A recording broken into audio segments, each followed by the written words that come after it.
passion and pageantry of college football lives here. This is the Paul Feinbaum Show, Hour 3 podcast. This might be college football heaven. The show is live, and it has been a busy one. A day we thought the only story would be Lane Kiffin and what is happening in college football. We learned otherwise.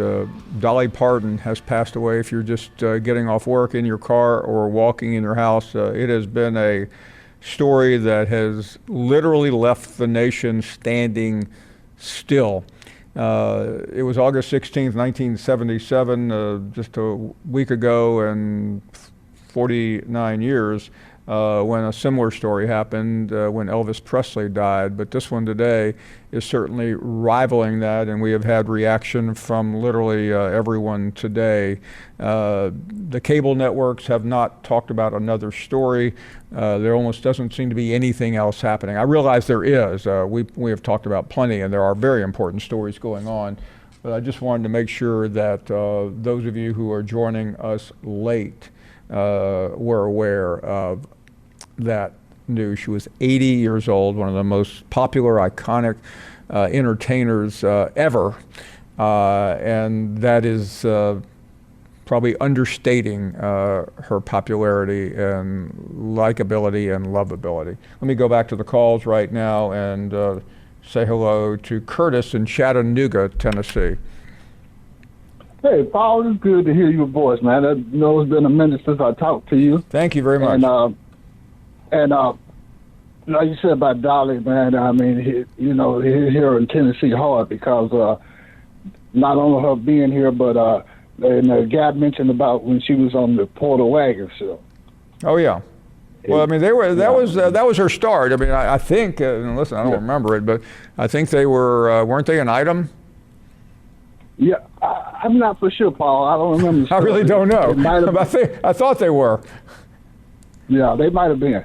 But, Paul, I see 3 games for us this year that, especially with the quarterback we got this year, that the only 2 that really worry me is Texas coming to Knoxville, and us going to A&M. And maybe LSU. But them only 3 games, now that I know who the quarterback is, that I'm worried about.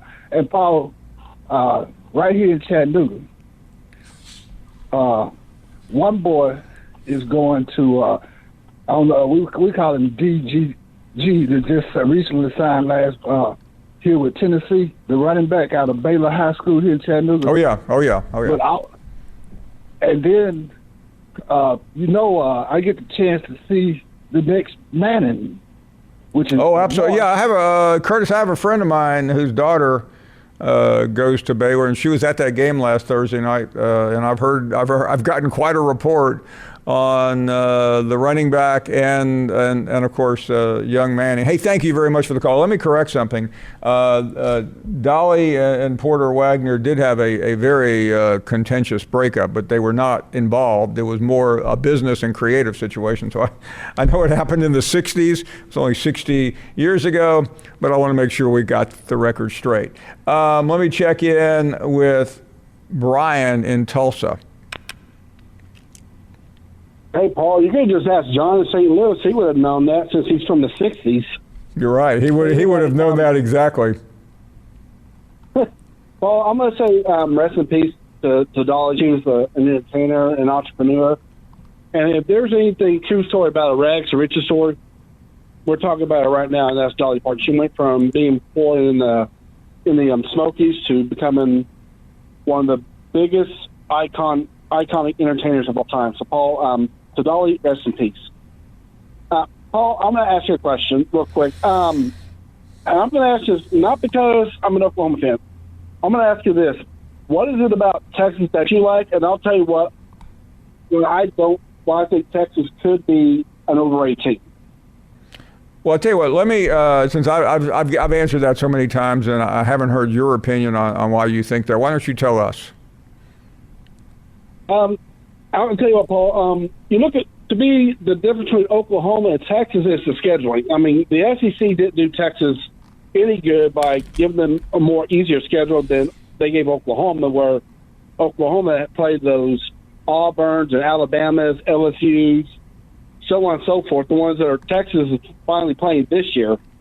I think Oklahoma, to me, last year, Paul, and you got to admit, those tough games last year, they did become a better team. But I like to be interesting how Texas actually plays the teams now, like Tennessee and LSU and South Carolina and Ole Miss and those teams. Thanks for the call, Brian. Really appreciate it. Let me check in with Brad next. Hey, Paul, thanks for taking my call. And just a quick thing about Dolly is, and I was such good friends with Diane Townsend, that used to call your show, the past, and every Friday from 2 to 4 was our time to talk. But she told me this, where her and Dolly and Diane's friend that did Dolly's hair or wigs, they would actually go in, or one of them would run in and get barbecue sandwiches and bring it back to the car, and all three of the girls would just ride around Sevierville having barbecue sandwiches and just hanging out with some girl time. And I thought, she told me little stories about Dolly like this because she was real close with Dolly, and I thought that was really cool to learn that. Paul, I want you to square this up for me because I pay attention to what Lane said. When he said the NCAA didn't tell four-year players that if they were going to hit the portal for the next season, they had to do it in the first portal chance. Did the NCAA not tell these guys, or is the NCAA supposed to send out flyers to all these players that are supposed to be that might be transferring to another team, that they were required to declare that in the first portal session? Well, I mean, essentially, Brad, their time had expired. Everybody understood that. That's why they left. I mean, this rule came after the fact. The NCAA could have granted the waiver at the time, but they chose not to. I mean, what's interesting is everybody's saying this is a one-time deal. No, it's not. There'll be something else the next time because that's just the way the NCAA rolls. Well, you know, Paul, little things turn into big things. And that's what this is going to turn into. And I heard your interview today, and Wetzel said that it's not going to be a lot of people do this. Well, in my opinion, one's too many. One's too many for me.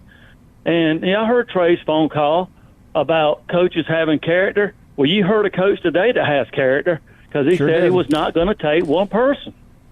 It tries to come down that way because it does. You are kicking somebody off the team that's been with the team, and then if you allow this to get bigger, you're inhibiting high school seniors that would come on and sign on with the team. So, but anyway, Paul. Well, Brad, hey, thank you, Brad. Thank you very much. Listen, I appreciate the call. I mean, everybody talks about Kiffin. He's not the only one. No, he's not. But he's always, if there's something nefarious going on, Lane Kiffin is going to be nearby. It's just a fact. A lot of coaches, that's who he is. That's who his character. That's what his character is. You don't need to listen to me talk about Lane Kiffin's character. Why don't you ask Daquan Wright, who criticized Kiffin and said he was a liar last year after Kiffin said that he had not misled his football team. Thank you for the call. Really do appreciate it. Let me check in with Travis up next in Alabama. Hey, Travis. Yes, Paul. How are you doing today? We're doing great. Well, first of all, it is my birthday today. Happy birthday. Turning 38. That is so great. We're happy for you. Right, and I'm a triplet, so I have two sisters that are also turning 38 today. So, well, that is amazing. Well, happy birthday to them too. Well, thank you. My question is, Paul, do you think that the SEC should pass the same rule that the Big Ten passed today, banning those players from? Yeah. I think they should have. I think they should have already done it, and I think they will do it today. If they don't do it today, then time is going to stop because they are on the clock right now. It's also not fair to the players that have played throughout the whole fall camp to lose their spots either. No, it's not fair to those players, right? Well, to me, that's a part of the story that I'm glad you brought up, Travis, and Brad mentioned it as well. It doesn't matter whether you're, a bunch of guys who play down at the YMCA on Saturday morning. You have to have some chemistry, and we've all been there at some point where we've worked hard, where we've given everything we have, and it's about to be our moment, and then somebody parachutes in. That's what's happening here. Right. And everybody's making excuses. He has a right. Well, sure, some judge said he can do it, and that's why even if the SEC or the Big Ten gets overruled by some purple robed judge down in Baton Rouge, at least they've made a statement. Right now, all the SEC has done is just issue some boilerplate that AI could have come up with. There was nothing really in there that said anything. I'm really eager. I mean, it is now 4:15 in Birmingham where the SEC officials are meeting. They issued a statement last night. They've been meeting this afternoon. I'm hopeful that they will issue something, and I know you are too. Right. You would also agree with me that Lane Kiffin can't stay away from controversy, right? He can't stay away from it. Listen, I don't mind. I mean, if Kiffin would just tell the truth once in a while and say, yeah, it's legal. Right. Instead he has to try to equivocate. I mean, you heard this thing earlier. I heard from Kiffin this morning after one of my ESPN appearances, and he was trying it out on me. And he's always just this awkward defense of whatever you can get away with. I mean, sometimes you do have to show some character, but that will be very difficult to find in terms of him. Travis, thank you for the call. Up against the break. Yep. We have more to come. We're still waiting, hoping the SEC will have something to say before we go off the air, and we'll have it for you if and when they do.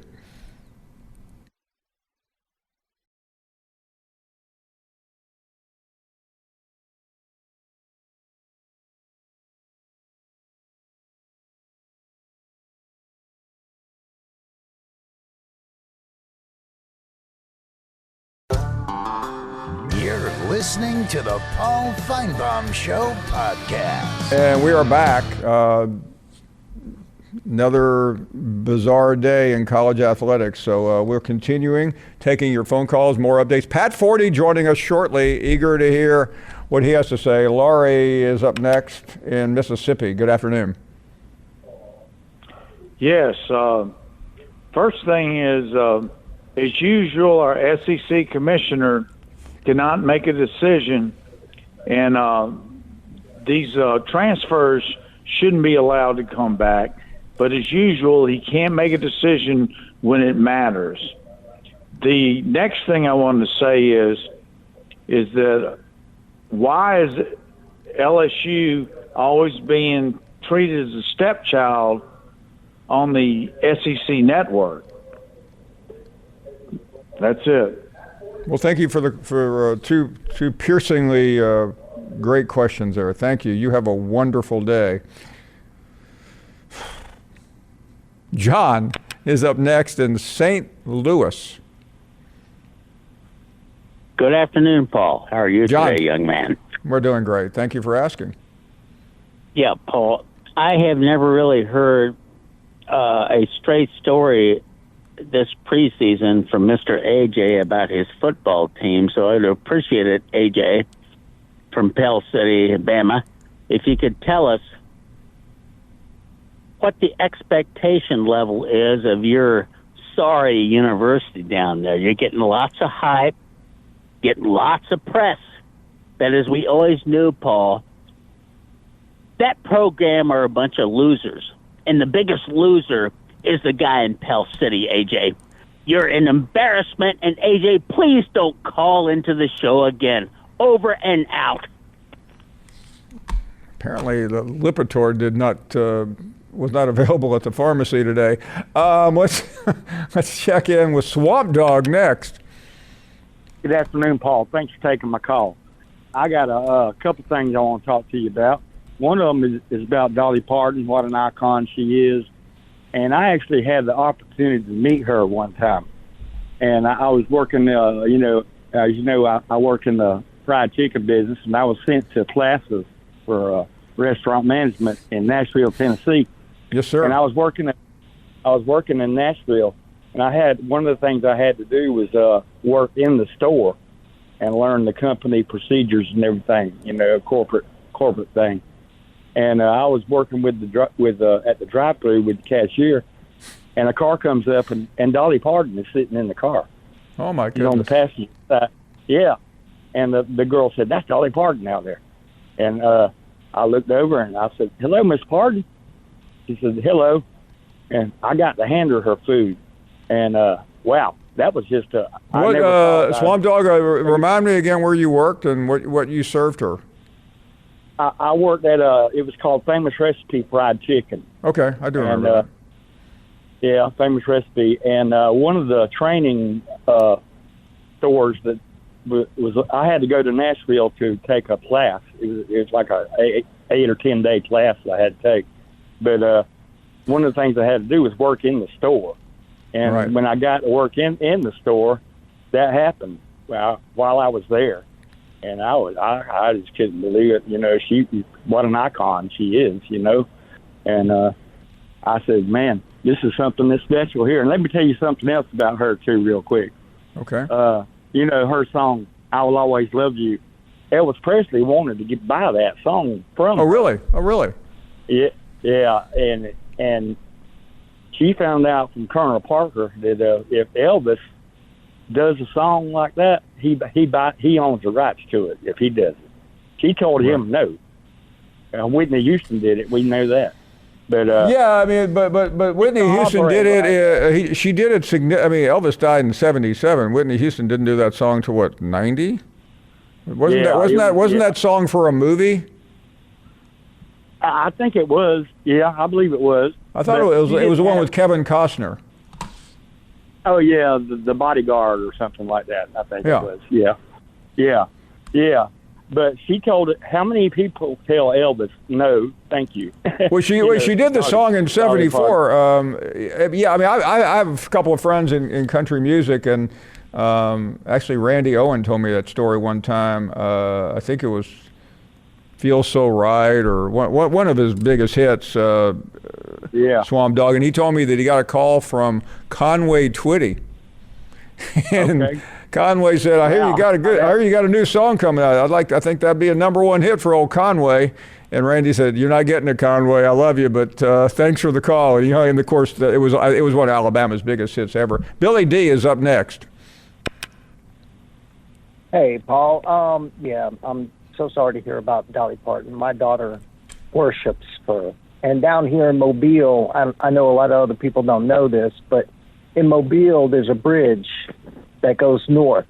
And as it goes north, there's a big area where it has to loop over. And that bridge has been known since like the early 80s as the Dolly Parton Bridge. Wow. Obviously. Yeah, it's great. And so I hope somebody puts a plaque on it or something like that. But, Paul, the reason I really called in was, and I know this might be out of your wheelhouse, Little League World Series. Do you follow any of that? Yeah, I'm watching it right now. Absolutely. All right, so what is the team from Alabama that just keeps on keeping on like the... Well, they're Phoenix City. They're from Phoenix City. I believe they may have won today. Anyway, hey, thanks for the call. We have to go to a guest. I believe they have won the game against Washington, so they'll keep going. I think they lost. They were in the elimination round, but they are on a roll, and they'll continue on and play, I think, Thursday. Quick break.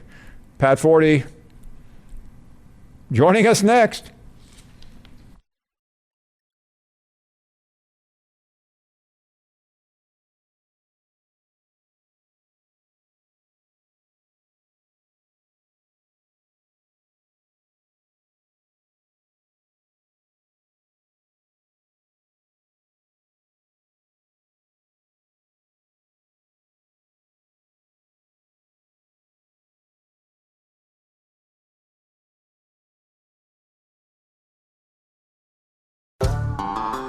You're listening to the Paul Feinbaum Show podcast. Okay, this is Pat Forde's latest. College sports has abandoned restraint with NFL to NCAA pipeline.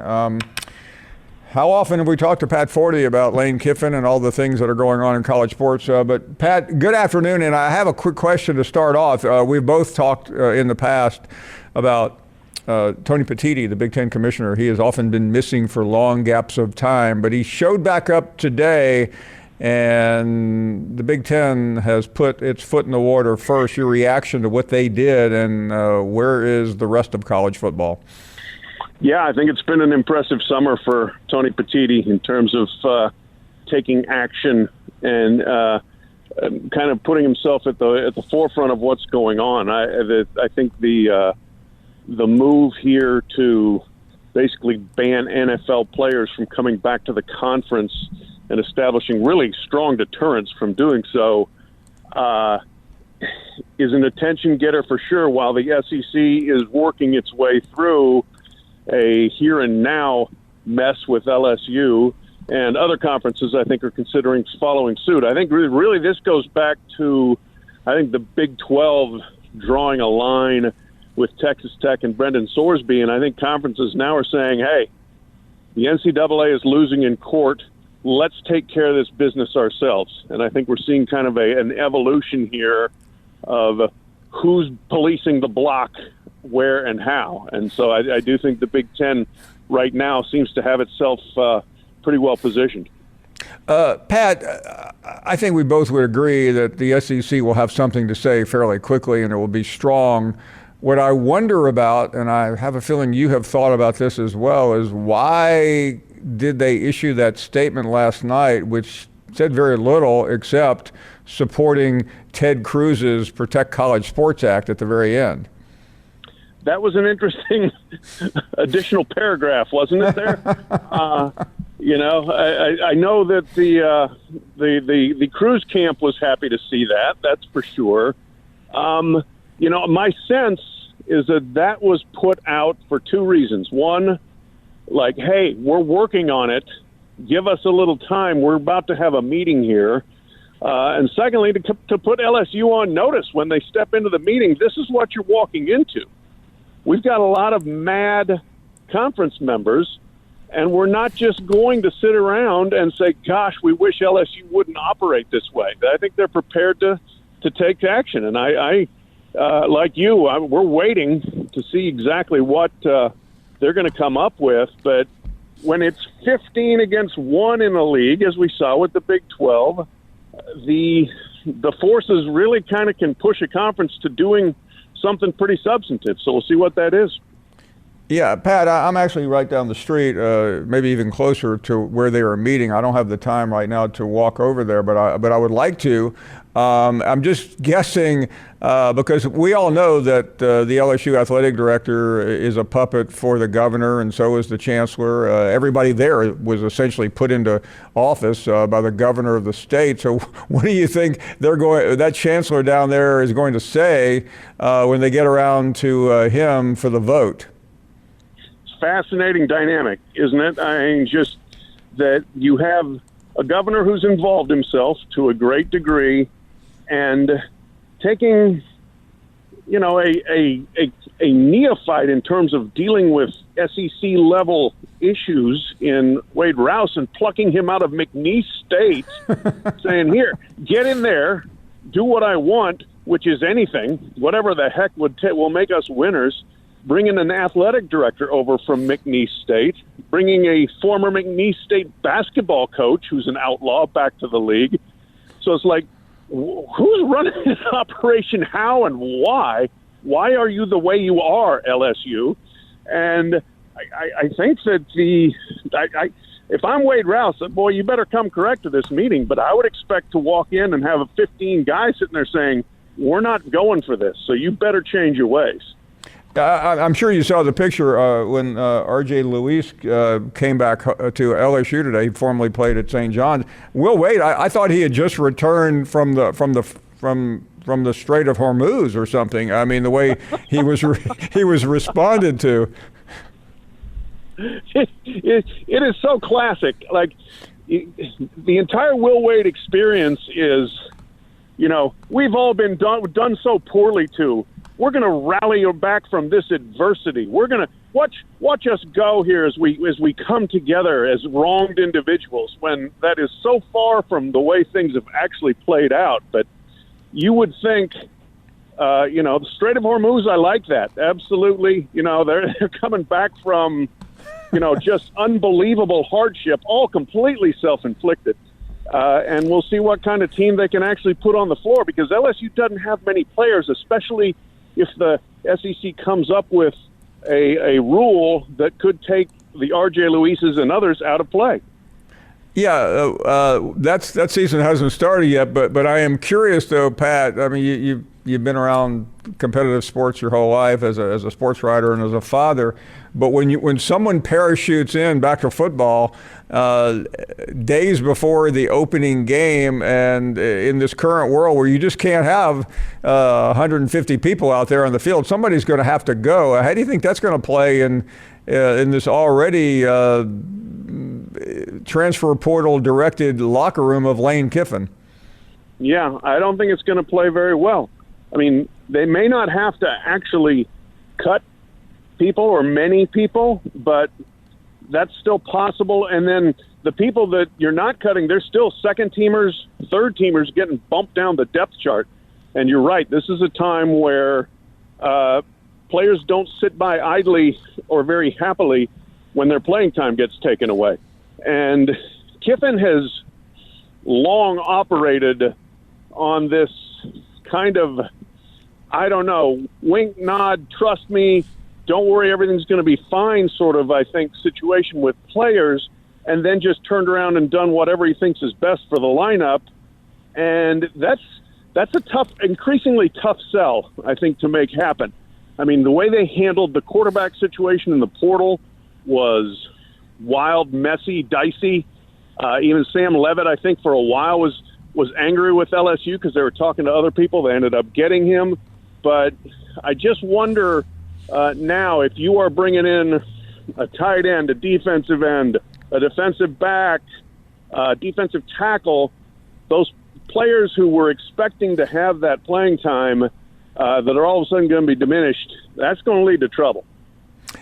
Pat, I was on a show yesterday, and somebody significantly younger than me, which was everybody on the show, I might add, said that there's going to be a point. He said right now, he said there's going to be a point when fans just turn off and say, "I've had enough of this. I cannot tolerate this any longer." Like the old scene in Network, I'm mad as hell and I'm not going to take it anymore. That was a late 70s movie. I argued that once we get to the first game, fans are going to tune in, they're going to show up, and they're going to drink as well as bet money on the outcome. Where are you on this?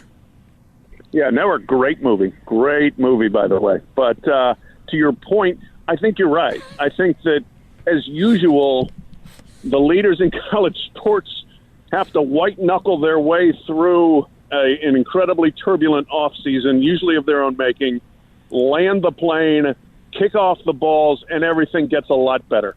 Everybody remembers, oh my gosh, this is fun. The games are awesome.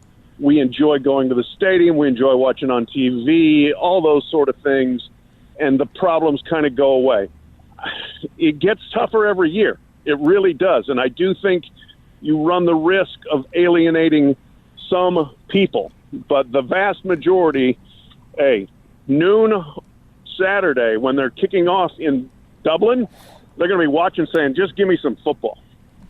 And that's a game to wrap your arms around, because nothing speaks more about where college football is than watching Bill Belichick on the sidelines of North Carolina. After, speaking of turbulent off seasons, yeah, in his mid-70s with a team full of freshmen saying, what am I doing here? Yeah, and I worry not so much about the 50 freshmen that he has on the team, but is his coaching staff intact? Because every day somebody else seems to be going on leave. Bobby Petrino's there, all is well. Everything's fine. I mean, when he gets the highest grade from the HR department on your staff, you got a problem. Oh, there's a mic drop statement right there. Pat, what a pleasure always. Can't wait to talk to you soon when the actual games begin. We'll take a short break. We are coming back with more right after this.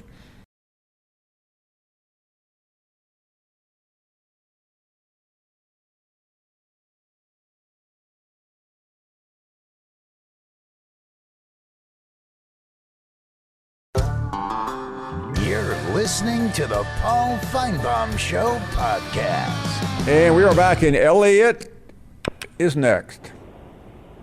Paul Feinbaum, thank you for taking my call. Hey, I was thinking about yesterday and how lame my call was, and I was thinking, you know what? I'm trying to be a Feinbaum caller, and I'm not a Feinbaum caller. I'm Elliot from the SECisoverrated.com. It's been You don't come into our house talking like that, Elliot. How about Tanner in Tuscaloosa, who is a Feinbaum caller? Yes, sir. Proud of it. Mr. Feinbaum, thanks for taking my call. Good to speak with you again.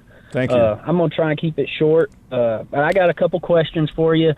One of them you're probably not going to be able to answer. But anyway, so the UFL has a rule, an eligibility rule, that says in order to participate in their league, you have to either exhaust or waive your college eligibility.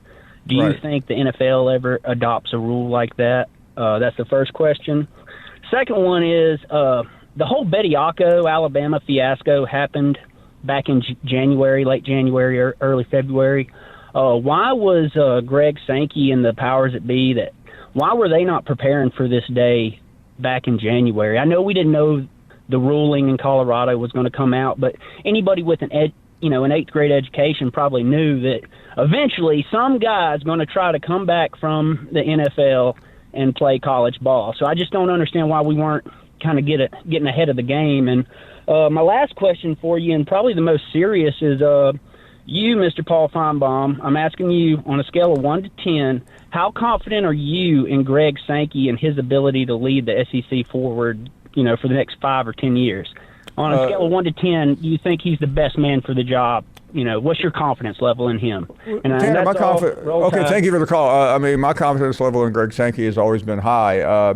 I think Pat Forde made a great point a minute ago, though. The issue, this is a little bit different.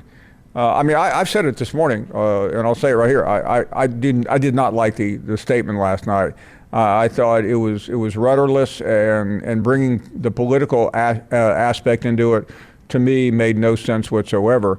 They could have made a very strong statement last night, because Sankey has already spoken on this issue before. He sent a brief to the court that ruled on this, and I think my point was, or I'm trying to make, is that this is different than the Big Ten. The Big Ten was unanimous. The SEC is not unanimous. That's his issue. He's dealing with a president in that room and an athletic director who don't answer to him. The president of LSU went to a meeting I think it was in February in Dallas, hosted by Smash Capital. You've heard them brought up here before. They're a Beverly Hills firm who is the money behind the Protect College Sports Act and Ted Cruz and Cody Campbell. You didn't see anybody else from the SEC there, because nobody from the SEC would have been caught dead there. But the president at LSU went there because the governor of LSU is tied in to these people. I know this, and people inside the Beltway know it.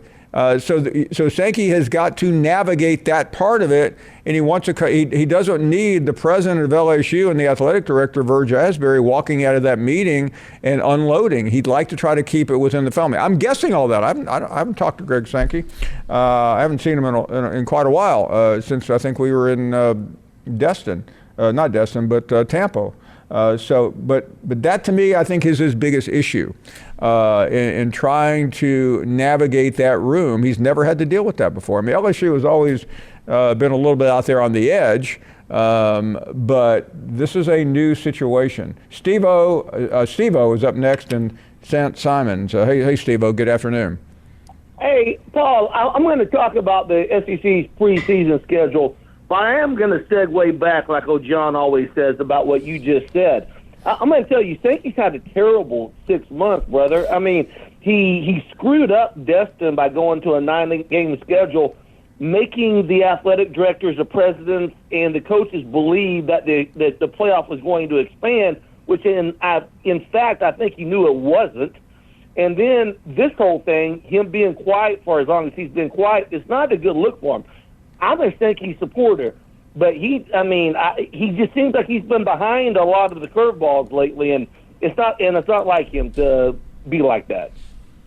Well, first of all, that decision was made a year ago, but you're right. I mean, he's caught a lot of flack. Greg Byrne basically dumped on his head after the Bediako situation by calling for the end of the SEC game. Others have done that. The difficulty, and Greg Sankey knows where we are. He's welcome to drop by here any day of the week. We have not seen or heard from him in some time, and I'm sure we will ultimately hear from him in something more than just a lawyer-written statement.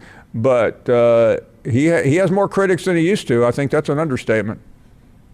Yeah. Now I'm going to talk about the SEC's non-conference games, about how important it is for the reputation of the SEC. You got a lot of them, Paul. I mean, not just Ohio State and Michigan coming, but you got some of the ACC, SEC teams against the mid-ranked teams. And I think those are a little bit more important than the higher games of Oklahoma, Michigan, and Texas and Ohio State. What's your thoughts on those middle out-of-conference games? Yeah, I mean, I think a lot of these games matter a great deal. You've got Mississippi State playing at Minnesota. Nobody's talked about that, but people are going to keep track. Hey, thanks for the call, Steve. I mean, right now, the biggest rivalry in college football isn't Texas and Oklahoma or Notre Dame and USC, a game that was disbanded and is brought back together, or Alabama, Georgia. The biggest rivalry in college football is between the SEC and the Big Ten. The Big Ten is winning, and they won all day today if you're looking at in micro minutes. I mean, I did television this morning for ESPN. That was a question. What's going on with the SEC? I will make a prediction that I feel very confident about. I will be shocked if by the end of this day, we don't hear from the SEC in a very strong punitive statement. If they don't do that, then their credibility will be hard to find tomorrow morning. So that's what I expect. Nobody is telling us anything right now. Usually, the usual suspects that guide people like us, they're nowhere to be found right now. We'll be right back.